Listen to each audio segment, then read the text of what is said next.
સુરત મહાનગરપાલિકાની સાપ્તાહિક સામાન્ય સભા ગુરુવારના રોજ અધ્યક્ષ પરેશ પટેલની આગેવાનીમાં મળી હતી, જેમાં રજૂ થયેલા કામો પર ચર્ચા વિચારણા કરવામાં આવી હતી। સુરત મહાનગરપાલિકાની સાપ્તાહિક સાધારણ સભા આજે ગુરુવારના રોજ અધ્યક્ષ પરેશ પટેલની આગેવાનીમાં મળી હતી, જેમાં વિવિધ 45 જેટલા કામો રજૂ કરવામાં આવ્યા હતા।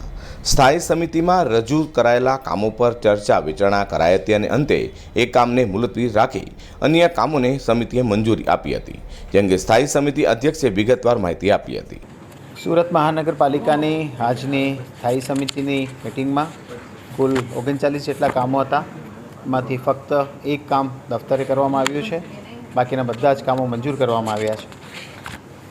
અને આજે બે અગત્યની એનાઉન્સમેન્ટ સુરત મહાનગરપાલિકા દ્વારા સ્ટેન્ડિંગ કમિટીના ચેરમેન તરીકે સુરતના શહેરીજનો માટે કરી રહ્યા છે કે રહેણાંકની મિલકતોમાં જે 100% અને બિન રહેણાંકની મિલકતોમાં 50% રાહત આપવાનું જે આપણે વાત કરી હતી બજેટના સમયે, એને એક મહિના માટે એટલે કે તારીખ 30/4/2022 સુધી લંબાવવાનું નક્કી કરવામાં આવ્યું છે।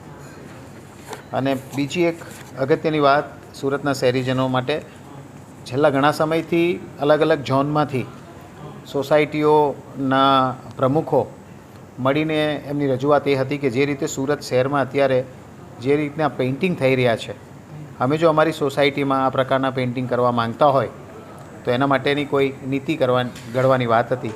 આજની આ સ્થાયી સમિતિ મિટિંગમાં એવું નક્કી કરવામાં આવ્યું છે કે જો કોઈ મિલકતદાર એટલે કે રહેણાંક અને બિન રહેણાંક મિલકતોમાં પોતાના સ્વખર્ચે કોઈપણ પ્રકારના પેઇન્ટિંગ જે અમે નક્કી કરેલા ધારાધોરણ મુજબ, અમે નક્કી કરેલા વિષયો મુજબ કરવા માંગતું હોય તો એ કરી શકે છે। અને એમાં પણ અમે 100 ચોરસ ફૂટનું જે કોઈ પેઇન્ટિંગ કરતું હોય એને સુરત મહાનગરપાલિકા 5,000 રૂપિયા જેટલી પ્રોત્સાહક રકમ આપશે।